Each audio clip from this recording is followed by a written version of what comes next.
Hello dear students, आज का video ellipse series का तीसरा और आखिरी वीडियो है जिसमें हम परीक्षा में पूछे गए प्रश्न सीखने वाले हैं। इससे पहले 2 वीडियोस मैंने पोस्ट किए हैं। अगर आपने वो वीडियोस नहीं देखे हैं तो उन्हें जाकर ज़रूर देखिए, क्योंकि वहाँ पर आपको फॉर्मूले और कॉन्सेप्ट क्लियर होगा, तब आपको ये क्वेश्चन समझ में आएंगे। तो वीडियो का लिंक आपको डिस्क्रिप्शन बॉक्स में मिल जाएगा। इसके अलावा इन तीनों वीडियो लेक्चर्स के नोट्स आपको टेलीग्राम चैनल पर कल मैं प्रोवाइड करवा दूँगी।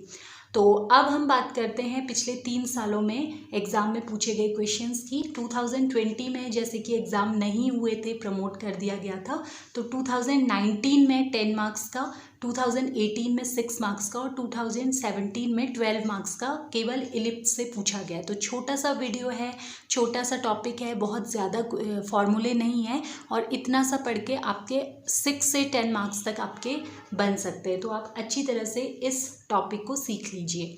तो देखिए, पहला क्वेश्चन है 2019 में जो 10 मार्क्स का पूछा गया है। क्वेश्चन है, दीर्घवृत्त 9x² + 25y² = 225 के शीर्षों के निर्देशांक, नाभियां और नाभिलंब की लंबाई बताइए। एक इलिप्स गिवन है और इसके वर्टिसेस, फोकी और लेंथ ऑफ लेटिस रेक्टम आपको फाइंड करनी है। तो जैसा मैंने आपको कहा था कि इस पर बेस्ड सिंपल प्रॉब्लम्स ही क्वेश्चन में पूछी जा रही हैं। सिंपल स्टैंडर्ड इक्वेशन पर बेस्ड क्वेश्चंस, जो कि ऐसा इलिप्स, ऐसा दीर्घवृत्त जिसका जो केंद्र होता है मूल बिंदु पर होता है, उसके लिए शीर्ष, नाभियां, नाभिलंब, नियताएं पूछी जा रही हैं। इसी टाइप का क्वेश्चन आपका एग्जाम में इस बार भी बन सकता है। काफ़ी इंपॉर्टेंट है ये इस बार के लिए। तो देखते हैं कैसे करेंगे हम इस क्वेश्चन को। अब देखिए, अभी आपको जो इक्वेशन दिख रही है वो है 9x² + 25y² = 225।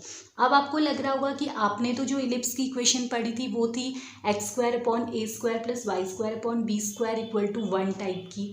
तो आपको उसी फॉर्म में इस इक्वेशन को लेकर आना है। इक्वल टू में हमेशा 1 होना चाहिए। तो यहाँ 1 बनाने के लिए आप क्या करेंगे, 225 से इस पूरी इक्वेशन को डिवाइड कर देंगे।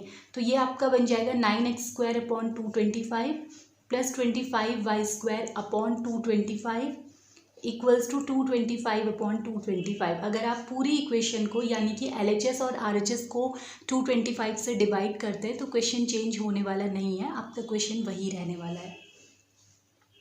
तो देखिए, यहाँ पर कोई कैंसिल हो जाएगा, 9 से ये जो कैंसिल होगा 25 टाइम्स कैंसिल हो जाएगा। आप कैंसिल करके देखिए। प्लस इसी तरह से यहाँ पर ये कैंसिल हो जाएगा आपका 9 टाइम्स, इक्वल्स टू यहाँ बन जाएगा 1। तो अब आपकी ये जो इक्वेशन 1, इसे मैं लिख देती हूँ, इसका कंपैरिजन आपने करना है x² / a² + y² / b² = 1 से कंपैरिजन करने पर, या हम कह सकते हैं इससे तुलना करने पर।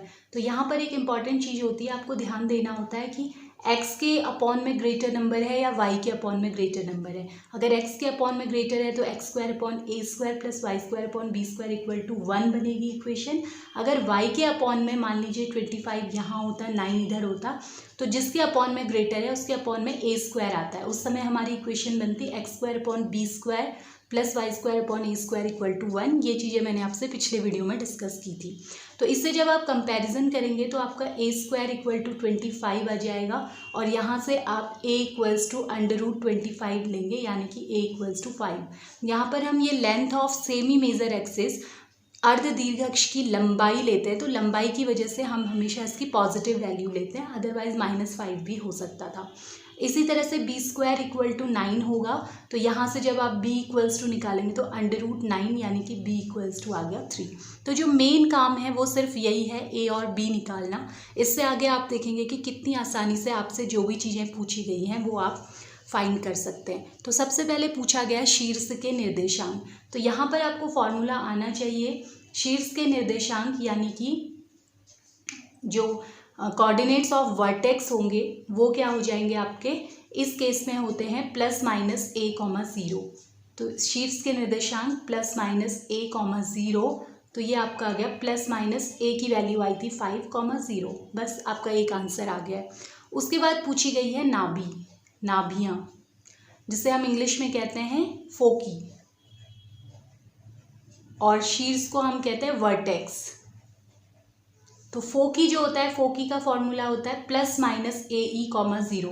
दो होते हैं, एक अगर पूछा है तो फोकस, दो हैं तो फोकी, तो एक प्लस में होता है एक माइनस में। अब ए तो आपको मालूम है, लेकिन ई क्या होता है, तो ई के लिए मैंने आपको एक फॉर्मूला बताया था, ई इक्वल्स टू होता है √1 minus B square upon A square. तो यहाँ जब आप वैल्यू पुट करेंगे तो √1 माइनस बी स्क्वायर हो जाएगा 9 अपॉन ए स्क्वायर हो जाएगा 25, तो ये आपका आएगा √25 minus 9 upon 25, that means √16 upon 25 यानी कि 4/5। तो ई की वैल्यू आपको मिल गई है 4/5। तो यहाँ पर को अब आप पुट कर देंगे प्लस माइनस ए है आपका 5 इंटू ई आ गया 4/5 कॉमा 0, तो ये आपका आ गया है प्लस माइनस 5 से 5 कैंसिल हो गया 4,0।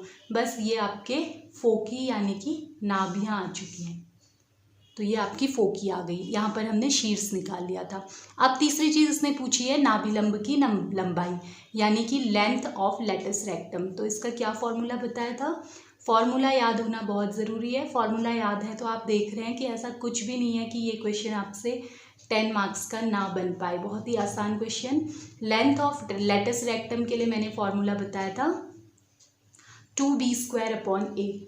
तो वैल्यू पुट कर देंगे 2 इंटू बी स्क्वायर, बी था 3 तो b² यानी 9 अपॉन ए यानी कि 5, तो ये आपका आ गया 18/5। चूँकि ये लंबाई है तो इसके साथ में हमेशा इकाई या यूनिट लिख दीजिएगा, जो भी यूनिट इसकी होगी। तो बस इतना आसान सा क्वेश्चन है और ये आपका 10 मार्क्स का क्वेश्चन सॉल्व हो चुका है। नेक्स्ट क्वेश्चन 2018 में 6 मार्क्स का पूछा गया है। ये भी एक आसान क्वेश्चन है। देखिए इसमें क्या गिवन है, उस दीर्घवृत्त का समीकरण बताइए जिसकी नाभियाँ +-2,0 है। यहाँ पे आपको फोकी दी हुई हैं और जिसकी अर्ध लघु अक्ष सेमी माइनर एक्सिस 2 लंबाई की है, इसकी लेंथ भी आपको दी है 2। तो आपको इसेंट्रिसिटी भी उसकी फाइंड करनी है। तो सबसे पहले इलिप्स का इक्वेशन फाइंड करना है और उसके बाद उसकी इसेंट्रिसिटी फाइंड करनी है। अब इलिप्स का इक्वेशन हम जो जानते हैं वो होता है x² upon a² plus y² upon b² equal to 1। ये हमारा इलिप्स का इक्वेशन होता है। तो अब आपको यहाँ पर क्या चाहिए, a और b। अगर आपको a और b मिल जाता है तो यहाँ पर वैल्यू पुट करने से आपका इक्वेशन बन जाएगा इलिप्स का। a और b फाइंड करने के लिए हमको 2 कंडीशंस दी हुई हैं। सबसे पहले दी हुई है इसकी नाभियाँ यानी कि फोकी। तो हम लिखेंगे सिंस नाभियाँ, चूँकि फोकी जो हमें दी हुई हैं नाभियाँ या फोकी, वो क्या दी हुई हैं हमें +-2,0। हमारे अकॉर्डिंग जो फोकी का फॉर्मूला होता है वो होता है +-AE,0। तो +-AE,0 इक्वल टू आ गया +-2,0। दोनों साइड जब आप कंपैरिजन करेंगे प्लस माइनस दोनों में है, AE की जगह पर 2 है, 0 भी दोनों में है, तो इसका मतलब यहाँ से हम AE इक्वल्स टू 2 लिखेंगे। इसको फिलहाल मैं इक्वेशन 1 लिखती हूँ। अभी हमें एक और चीज़ गिवन है। इसके बाद क्या गिवन है, देखिए जिसकी अर्ध लघु अक्ष सेमी माइनर एक्सिस जो है वो 2 लंबाई की है। तो अर्ध लघु अक्ष यानी कि B। अब हमें दिया हुआ है अर्ध लघु अक्ष या जिसे हम कहते हैं सेमी माइनर एक्सिस, इंग्लिश में अर्ध लघु अक्ष या फिर सेमी माइनर एक्सिस। इसे हम रिप्रेजेंट करते हैं B से, इक्वल्स टू 2। हमें गिवन है B इक्वल्स टू 2, ठीक है। तो देखिए B तो हमें गिवन है, अगर हमें A भी मालूम चल जाए तो हमारा काम बन जाएगा। तो मैं एक काम करती हूँ, यहाँ पर इक्वेशन 1 में मुझे E का एक फॉर्मूला मालूम है जो कि इसेंट्रिसिटी के लिए कई बार 2 मार्क्स का पूछा भी जाता है। E इक्वल्स टू होता है √1 माइनस b² अपॉन a², ठीक है। तो यहाँ पर से मैं थोड़ा सा ये वैल्यू E की जो है इधर इक्वेशन 1 में पुट करूँगी। तो इक्वेशन 1 में ये रखने पर तो देखिए क्या बन जाएगा, E की जगह पर मैं लिख देती हूँ √1 minus b² upon a² equals to 2। तो अब ये क्या हो जाएगा, यहाँ एलसीएम ले लेते हैं a²।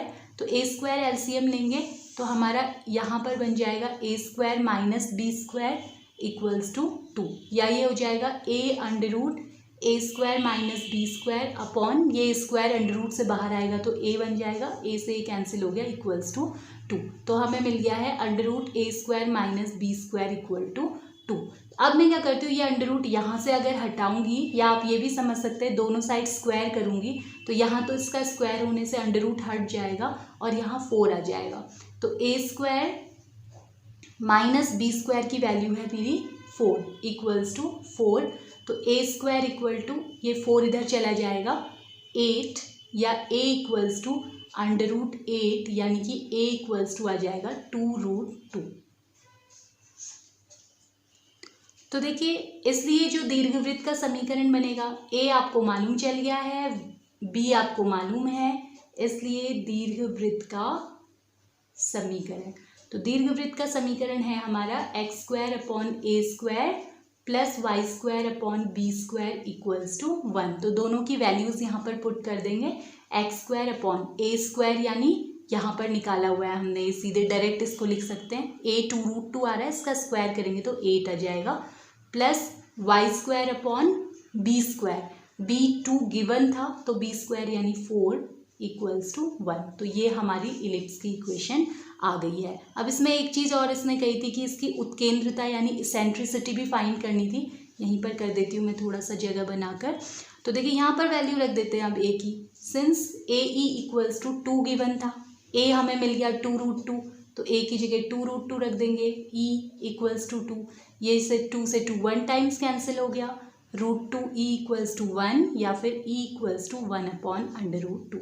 तो ये हमारा इसेंट्रिसिटी भी आ गई। तो देखिए कोई अलग से फॉर्मूला इसमें यूज़ नहीं हो रहा है, लेकिन यहाँ पर थोड़ा सा आपको कॉन्सेप्ट्स अगर मालूम हैं तो थोड़ा सा ट्रिक्स यूज़ करके फार्मूले का सही इस्तेमाल करके आपको ए और बी फाइंड करने थे, और फिर लास्ट में ई की वैल्यू भी आपसे पूछी गई थी। तो नेक्स्ट क्वेश्चन 2017 में पूछा गया है 10 मार्क्स का, और देखिए क्या इस क्वेश्चन में पूछा गया है, दीर्घवृत्त यानी कि ellipse 4x square plus Y square plus 8x minus 4y plus 4 equal to 0 की उत्केंद्रता, नाभियाँ और नियताओं के समीकरण और नाभिलंब की लंबाई ज्ञात करनी है, यानी इसकी फोकी, इक्वेशन ऑफ डायरेक्ट्रिसेस और length of latus rectum find करना है, और इसेंट्रिसिटी।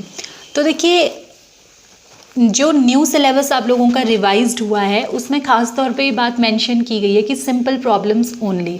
तो इस हिसाब से मैं 2018 और 19 के पेपर जो ऑब्जर्व किए उसमें सिंपल प्रॉब्लम्स पूछी जा रही है, यानी कि स्टैंडर्ड फॉर्म में जब आपको इलिप्स की इक्वेशन गिवन है X square upon A square plus Y square upon B square equal to 1 के फॉर्म में, जिसका सेंटर होता है ओरिजिन पर, मूल बिंदु जिसका केंद्र होता है, ऐसे दीर्घवृत्त से संबंधित क्वेश्चंस पूछे जा रहे हैं। लेकिन 2017 में ये क्वेश्चन थोड़ा सा एडवांस लेवल का है, मैं बता दे रही हूँ इसको भी आपको, मुश्किल बिल्कुल नहीं है। एक्सेप्शनल केस में अगर आपको इस तरह का क्वेश्चन भी पूछा जाए तो आप एग्जाम में ज़रूर अटेम्प्ट कीजिएगा, अदरवाइज ईजी क्वेश्चन जैसे हमने पहले डिस्कस किए, मुझे ऐसा लगता है कि उन्हीं में से एग्जाम में पूछा जाएगा। तो देखते हैं ऐसे क्वेश्चंस को हम कैसे सॉल्व करेंगे। तो यहाँ पर जो हमारी इक्वेशन ऑफ इलिप्स है वो हमें गिवन है 4x square plus Y square plus 8x minus 4y plus 4 equal to 0। तो ये इक्वेशन इलिप्स की इक्वेशन है, आप कैसे पहचानेंगे? आपने जो स्टैंडर्ड फॉर्म में इक्वेशन पढ़ी वो आपने पढ़ी है X square upon A square plus Y square upon B square equal to 1 type की, लेकिन यहाँ तो आपको ये किसी भी तरह से ऐसी नहीं दिख रही है। तो इस क्वेश्चन में इम्पॉर्टेंट पार्ट यही है कि इस इक्वेशन को आपको इस फॉर्म में चेंज करना है। तो सबसे पहले ध्यान ये देना होता है, इलिप्स की इक्वेशन को पहचानने के लिए एक्स स्क्वायर और वाई स्क्वायर दोनों के कोफिशिएंट यानी गुणांक अलग अलग होते हैं। जैसे 4 है, ये 1 है, अगर ये 4 और ये भी 4 होता यानी सेम होते तो उस समय सर्कल की इक्वेशन होती। मैंने ये बात आपसे सर्कल पढ़ाते हुए भी डिस्कस की थी। तो पहली पहचान है कि एक्स स्क्वायर और वाई स्क्वायर के जो गुणांक यानी कोफिशिएंट होंगे वो अलग अलग होंगे। दूसरा, एक्स स्क्वायर और वाई स्क्वायर के बीच में माइनस नहीं, एक्स स्क्वायर और वाई स्क्वायर के बीच में प्लस का साइन होगा। इसी तरह की इक्वेशन अगर ये बीच में माइनस होता तो इलिप्स की नहीं होती है बल्कि हाइपरबोला की होती है, अतिपरवलय की। आप वहाँ पर को देखेंगे तो इलिप्स और हाइपरबोला यानी दीर्घवृत्त और अतिपरवलय दोनों में एक्स स्क्वायर और वाई स्क्वायर के गुणांक अलग अलग होते हैं। दीर्घवृत्त में इनके बीच में प्लस का चिन्ह होता है और हाइपरबोला यानी अति परवलय में इन दोनों के बीच में माइनस का चिन्ह होता है, तो ये भी आपको पहचान करनी आनी चाहिए। अब आपको इस फॉर्म में चेंज करना है, तो पहला काम हमेशा हम ये करेंगे कि पहले तो हम एक्स स्क्वायर और एक्स वाले टर्म्स को एक साथ लिखेंगे, वाई स्क्वायर और वाई वाले टर्म्स को एक साथ रखेंगे। तो देखिए मैं इसको थोड़ा सा फॉर्म चेंज करके 4x स्क्वायर के साथ लिख देती हूँ 8x प्लस यहाँ पर वाई स्क्वायर के साथ -4y प्लस 4 = 0। मैंने कुछ नहीं किया यहाँ पर, केवल इनको क्रम बदल दिया है, ऑर्डर इनका चेंज कर दिया है। अब अगला काम हमारा होगा, एक्स स्क्वायर का जो कोफिशिएंट है, गुणांक है, वो हमेशा 1 होना चाहिए और वाई स्क्वायर का भी 1 होना चाहिए। आप देख रहे हैं एक्स स्क्वायर के साथ 1, वाई स्क्वायर के साथ 1, अंश यानी न्यूमरेटर में। तो यहाँ पर को एक्स स्क्वायर का कोफिशिएंट 1 बनाने के लिए मैं 4 कॉमन ले सकती हूँ। यहाँ बच जाएगा एक्स स्क्वायर प्लस यहाँ बचेगा 2x प्लस यहाँ ठीक है वाई स्क्वायर का कोफिशिएंट पहले से 1 गिवन है, वाई स्क्वायर -4y, और इसको हम अलग ही रखेंगे जो कांस्टेंट टर्म है इक्वल्स टू 0। तो एक्स स्क्वायर का कोफिशिएंट 1 बनाने के लिए जो भी कॉमन लेना है वो ले लिया। वाई स्क्वायर का पहले से 1 था तो कोई दिक्कत नहीं है, इन दोनों को एक ब्रैकेट में रख दिया मैंने, इन दोनों को एक ब्रैकेट में, जो कांस्टेंट टर्म है उसको अलग से लिख दिया है। अब यहाँ पर को जो इम्पॉर्टेंट काम होता है वो होता है पूर्ण वर्ग बनाना, यानी कि दोनों एक्स और वाई वाले जो टर्म्स हैं उन्हें हमें परफेक्ट स्क्वायर में चेंज करना होता है। और आपको आना चाहिए कि परफेक्ट स्क्वायर बनाने के लिए हम क्या करते हैं। देखिए ये 4 ऐसे ही रहेगा, ये दोनों ऐसे ही रहेंगे, एक्स स्क्वायर प्लस 2x। अब परफेक्ट स्क्वायर बनाने के लिए, यानी मैं यहाँ पर a + b whole square type का बनाना चाहती हूँ, तो इसके लिए मेथड ये होती है कि जो x का कोफिशिएंट है, x का कोफिशिएंट यानी 2, उसका हाफ किया जाता है। 2 का हाफ, 2 का आधा हो गया 1, और फिर उसका स्क्वायर किया जाता है, 1 का स्क्वायर हो गया 1। उसे हमें यहाँ पर ऐड करना होता है और सब्ट्रैक्ट करना होता है। तो 1 आया था तो 1 को ऐड करूँगी +1 और -1। देखिए इससे ये कैंसिल होगा, तो क्वेश्चन नहीं बदला, एक्स स्क्वायर प्लस 2x ही रहा, लेकिन इससे हमें बहुत बड़ा फ़ायदा आगे होगा, वो देखेंगे। तो पूर्ण वर्ग बनाने के लिए अगर आपको याद नहीं है तो हम क्या करते हैं, x के गुणांक यानी कोफिशिएंट जो है x के गुणांक, इसका आधा करते हैं यानी कि /2, और फिर उसका स्क्वायर करते हैं को जोड़ने व घटाने पर। और बिल्कुल इसी तरह से हम y वाले में भी करेंगे, जोड़ने व घटाने पर। ये आपको लिखने की ज़रूरत तो नहीं है, मैंने आपको समझ में आ जाए इसलिए बता दिया है। इसी तरह इस वाले में करेंगे तो हम y के कोफिशिएंट का आधा, देखिए वाई स्क्वायर की बात मैं नहीं कर रही हूँ, मैं कर रही हूँ y के कोफिशिएंट की बात। तो y का कोफिशिएंट क्या है 4, 4 का आधा क्या हो गया 2, फिर उसका स्क्वायर क्या हो गया 4, तो +4 करेंगे और -4 करेंगे। इस तरह के क्वेश्चंस में हमेशा आपको यही करना होगा, जहाँ पर भी आपका इस तरह का टर्म आता है। इक्वेशन सिंपल इस तरह की ना होकर आपको एक्स स्क्वायर वाई स्क्वायर के साथ साथ एक्स और वाई वाले टर्म्स भी दिखते हैं, तो पहले तो पहचानना है कि एक्स स्क्वायर और वाई स्क्वायर के कोफिशिएंट अलग अलग हैं, बीच में प्लस है यानी कि ये इलिप्स है। फिर उसके बाद दोनों साइड आपको परफेक्ट स्क्वायर बनाने के लिए ये मेथड अपनानी है। हाइपरबोला में भी बिल्कुल इसी तरह का होगा, जब भी परफेक्ट स्क्वायर बनाना होगा तो ये आपका वहाँ भी काम आएगा। तो अब देखिए ये क्या हो गया, अब मैं एक और चीज़ कर रही हूँ, देखिए 4x² प्लस 2x प्लस 1, ये यहाँ से यहाँ तक ही मेरे काम आने वाला है, तो इसको ब्रैकेट में रख देती हूँ। ये जो -1 है इसे 4 से मल्टीप्लाई करूँगी तो ये -4 हो जाएगा, इसको इससे मल्टीप्लाई करके अलग हो गया है। प्लस ऐसे यहाँ पर भी मेरा सिर्फ ये है काम का, तो ये y² -4y प्लस 4, और ये -4 अलग कर देती हूँ, +4 = 0। तो देखिए +4 से +4 कैंसिल हो गया, ये बन गया है। इसको ध्यान से देखेंगे तो ये x + 1 होल स्क्वायर बनेगा। इसको ओपन करेंगे, a + b होल स्क्वायर होता है a² + b² + 2ab, तो a² यानी x², b² यानी 1 का स्क्वायर 1 प्लस 2ab यानी 2 × x × 1 2x। तो इसको आप ऐसे लिख सकते हैं, इसे मैं RHS में ले जाऊंगी। ऐसे यहाँ पर को ये बनेगा y - 2 whole square, y - 2 whole square open करेंगे a - b होल स्क्वायर के फॉर्मूले से, तो आपको यही मिलेगा। तो इसे हम ऐसे लिख सकते हैं, इक्वल टू ये 4 आ गया इधर। अब देखिए इक्वल्स टू में हमें 1 चाहिए होता है, तो अब हमें क्या करना है, दोनों साइड्स में हमें 4 से डिवाइड करना है। तो डिवाइडिंग बोथ साइड्स बाय 4, दोनों पक्षों में 4 से भाग देने पर, तो यहाँ पर जब आप 4 से डिवाइड करेंगे तो देखिए क्या बन जाएगा, 4 into X plus 1 whole square upon 4 सारे टर्म्स को, plus y minus 2 whole square upon 4 equals to 4 upon 4। तो ये यहाँ 4 से 4 कैंसिल हो गया, इससे ये कैंसिल हो गया, और अब आपका देखिए कैसे बन गया। तो देखिए अब जो आपका क्वेश्चन चेंज हो गया है, इस फॉर्म में चेंज हो गया है। मैं इसे इस तरह से लिख ली हूँ, x प्लस 1 की जगह लिख देती हूँ capital X, plus y minus 2 की जगह लिख देती हूँ capital Y square upon 4 equals to 1। यहाँ पर हमें लिखना ज़रूरी है क्योंकि x और y हमने खुद इंट्रोड्यूस किए हैं। x इक्वल टू है x प्लस 1 और y इक्वल्स टू है y माइनस 2। तो अब देखिए ऐसा मैंने क्यों किया, क्योंकि अब आप देख रहे हैं कि ये इक्वेशन आपको एलिप्स की स्टैंडर्ड इक्वेशन से मैच करती हुई दिखेगी जो हमने सीखी थी पिछले वीडियो में। अब एक और इम्पॉर्टेंट चीज़ यहाँ पर है, ध्यान से देखिएगा कि इसमें x के अपॉन में लेसर नंबर है, छोटी संख्या है, y के अपॉन में ग्रेटर नंबर है, बड़ी संख्या है। तो ऐसे इलिप्स की इक्वेशन को हम लिखते थे X square upon B square plus Y square upon A square equal to 1 से तुलना करने पर जो भी ग्रेटर, x के अपॉन में अगर ग्रेटर है तो X square upon A square वाली इक्वेशन लेंगे, अगर y के अपॉन में ग्रेटर है तो X square upon B square plus Y square upon A square equal to 1, इससे तुलना करेंगे। तो तुलना करने से यहाँ पर बी स्क्वायर इक्वल टू 1 यानी कि b इक्वल्स टू आ जाएगा 1, केवल पॉजिटिव वैल्यू लेते हैं। ऐसे ही ए स्क्वायर इक्वल टू 4 यानी कि a इक्वल्स टू आ जाएगा 2। तो अब एक एक करके जो चीज़ें हमसे पूछी गई हैं, सबसे पहले उत्केंद्रता, उत्केंद्रता यानी इसेंट्रिसिटी, इसेंट्रिसिटी। तो इसेंट्रिसिटी को हम किससे रिप्रेजेंट करते हैं, इसेंट्रिसिटी को हम रिप्रेजेंट करते हैं E से।